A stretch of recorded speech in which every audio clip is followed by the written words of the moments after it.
सम्मानित मंच, अति सम्मानित, शुक्रिया, धन्यवाद, बहुत बहुत आभार आपका। देखिए, एक कहावत कही गई है, When the going gets tough, the tough get going। जब राह मुश्किल हो जाती है तो बहादुर और बलवानी ऊपर तक जाते हैं। कायर भोगे दुख सदा और वीर भोगे वसुंधरा, ये कहा गया। तो आप जो सर्व समाज के लोग यहां पर हैं और मुख्यतः वीर गुर्जर समाज यहां पर एकत्रित है, और वीर गुर्जर समाज का इतिहास क्या है ये किसी से भी पूछ लीजिए, किसी को बताने की आवश्यकता नहीं। मीरकपुर के चाहे सोनू गुर्जर जी हों या अन्यत्र हमारे सहयोगी हों, हमारे ऊपर जो कष्ट पड़ा, हमारी कौम ने जिस तरह से हमारा सहयोग किया, मैं उम्र भर जन्म भर आपका कर्ज नहीं उतार सकता। बहुत आपका आभारी हूं।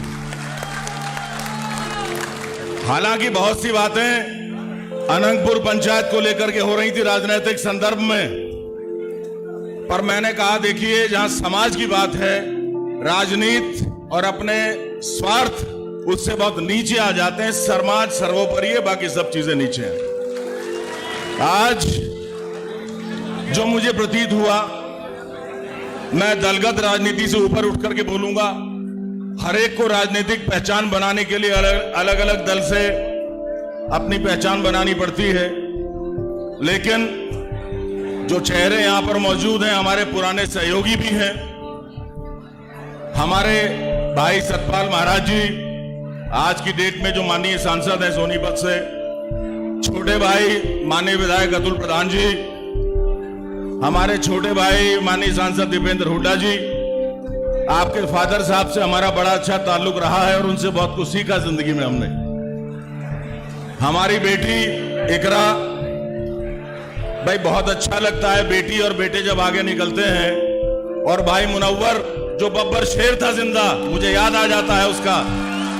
आज तक डरा नहीं किसी से, कभी थका नहीं। बात दीगर है कि उसको कुदरत के हाथों ने हमसे छीन लिया, नहीं तो गिनीज बुक में वर्ल्ड रिकॉर्ड में नाम लिखाने वाला अकेला मुनव्वर हसन है। आपको याद होगा, हर हाउस में उनका रिप्रेजेंटेशन रहा।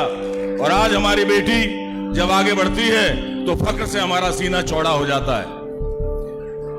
हमारे भाई टिकैत साहब, जिनके फादर साहब से बाबा महेंद्र सिंह टिकैत जी से मेरा बहुत नजदीकी रिश्ता रहा, मेरे ताऊ जी, जिंदगी में संघर्ष करना हमने उनसे सीखा। जब पहली बार विधायक बने थे हम 2002 में, अब से 24 साल पहले, 23 साल पहले, उनका बहुत आशीर्वाद हमारे ऊपर रहा।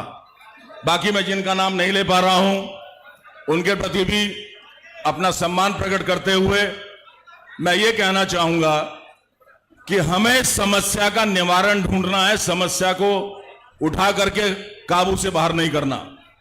मेरी बात का बुरा ना माने, मैंने कल अपना एक स्टेटमेंट फेसबुक पर डाला था और उसमें मैंने कहा था कि इंडियन फॉरेस्ट एक्ट, अंग्रेजों ने, जब अंग्रेजों की हुकूमत हिंदुस्तान पर थी, भारतवर्ष गुलाम था, 1865 में, अब से 150 साल पहले बनाया था। और इस नियत से बनाया था कि भारतीयों का शोषण हो सके और यहां के फॉरेस्ट सोर्सेज का दोहन हो सके। जहां पर कोई पेड़ भी नहीं हुआ करता था, उस जगह को चिन्हित कर दिया और कह दिया फॉरेस्ट लैंड है। लेकिन जैसे बिटिया ने कहा, इकरा ने, क्या राजा अनंगपाल सिंह का नाम इतिहास के पन्नों से हट गया? बोलो, हट गया क्या? है अभी भी। कौन नकार देगा इतिहास को? अनंगपाल तोमर राजा का बसा हुआ अनंगपुर है। कैसे इसको झुठला दिया जाएगा? कहां अंग्रेज थे जब ये बसा? उस समय किनका राज था? जाके देखिए किस मुस्लिम शासक का राज उस समय रहा है और क्या उस समय परिस्थितियां रही हैं। और 150 साल पहले का कानून बनाया हुआ आज इसको ला करके और एक अमानवीय तरीके से शोषण किया जाए, बर्दाश्त नहीं है। भाइयों बहनों, हाथ जोड़ के कहता हूं, बर्दाश्त नहीं है। संघर्ष की दो राह हुआ करती हैं। जब आजादी की लड़ाई चल रही थी तो कहा जाता था कि एक तो हिंसावादी हैं, एक अहिंसावादी हैं। मैं अपने जीवन में दोनों को आत्मसात करता हूं। जहां हिंसा की जरूरत रहती है पीछे नहीं रहता, और जहां अहिंसा की आवश्यकता होती है तो अपने ज्ञान को, अपनी विद्या को शक्ति के साथ लगाता हूं। मुझे प्रतीत होता है कि अनंतपुर में दोनों की आवश्यकता है। युवा राष्ट्र के कर्णधार हैं, अपने समाज के कर्णधार हैं। आप लोग एक बार सुप्रीम कोर्ट के जजमेंट का अवलोकन करें, और ऐसा नहीं है कि एक जज ने अगर कोई आदेश दे दिया, हम डिवीजन बेंच में जा सकते हैं, हम सीजीआई की बेंच में जा सकते हैं, and we can challenge it. What is the problem? We can go and challenge it in the court, and I am sure that we are going to get the jurisprudence and the justice out of it. हमें निश्चित रूप से उसमें इंसाफ मिलेगा।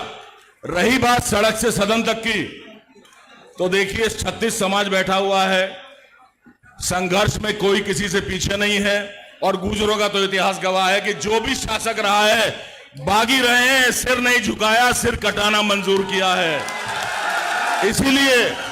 इसीलिए आपको फायदा नहीं मिला सत्ता का, आपको जाकर के नदियों के किनारे में रहना पड़ा, पहाड़ के पठारों में जाकर रहना पड़ा, लेकिन अपने शाइस्तगी के लिए, अपने अखलाक के लिए, अपने ईमान के लिए अपने अपना जमीर का सौदा नहीं किया। यही आपकी पहचान होती है।